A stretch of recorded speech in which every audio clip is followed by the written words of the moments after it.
Howdy folks, Doc here with Last Best Tool. Well, waiting in line at the auto parts store got me again. You know, you run in for something quick like brake pads, oil filter, wiper blades, plugs, coils, whatever, and you see some of these bright green tools as you're just standing there waiting while somebody's looking up, you know, what their 1986 Toyota Tercel shocks would be. But I thought, you know, I don't have something exactly like that.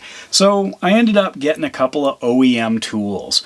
And one of the interesting things is OEM Tools is actually owned by the Great Neck Saw Company.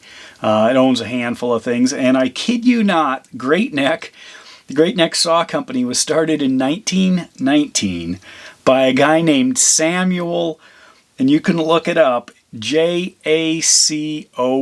That's all I'm going to say. But anyway, these are a little bit different than, say, some of the other disconnect pliers I have. You know, very squared off. Plus they touch here, and a lot of them don't. They are spring-loaded, but these springs are pretty loose. I was kind of disappointed when I saw that. I pulled them out, tried to straighten them a little bit more. You can unhook them and then stretch them out like that. I was seeing if I could get, you know, a better bite, but they're not terribly strong. And then the reason that that's an issue is because the beaks don't open very wide. I mean, compare them to these Lyles. That's max. Look at that. It's barely half of the what the Lyle can grab, but they are a much shorter, smaller plier. In fact, they are advertise them as a low-profile disconnect plier.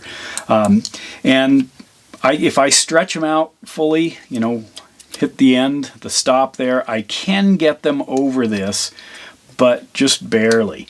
The shape of those, well, you're actually driving with those corners at the point where they're that wide open, so they do in fact work, at least in this connector. But they are pretty small. You know, I guess they're supposed to be low profile, but as far as the opening, I don't know. But on the other hand, I could hit that with a bench grinder if I needed to make it open a little bit more. Anyway, I like the green. That's kind of what caught my eye. Then I started reading more about the package.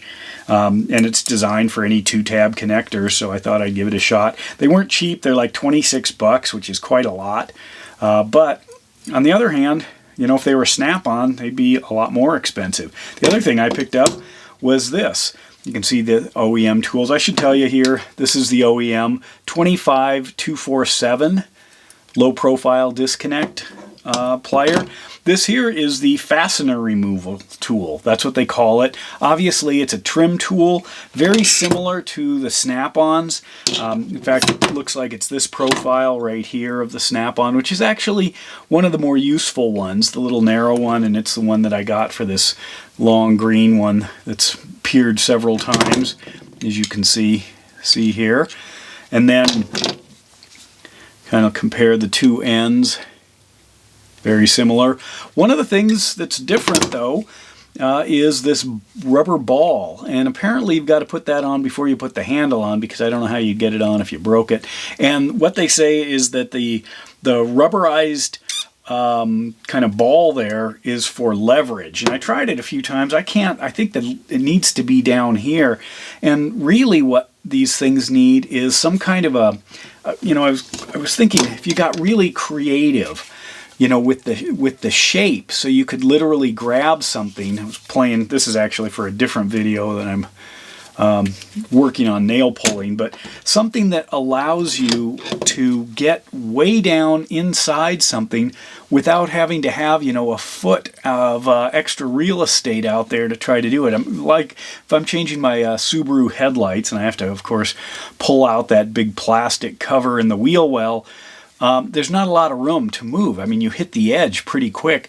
So what I was thinking, you know, that's one of the reasons I got this Vim one here, was to be able to get up in there, you know, and wiggle it loose. But it'd be nice to have some kind of a leverage mechanism. And so, you know, trying to do this with a shaft, I'm not sure. You might need a triangle or something, or maybe even something that slides that gives you that leverage. So I know there are nail pullers that have different kinds of leverage, but I'm starting to think maybe the handle almost should be down here, if you can imagine that. And then if you could slide that in, maybe the tool would look something like this. This would be the handle here, and then if I could pull it and then pry it up.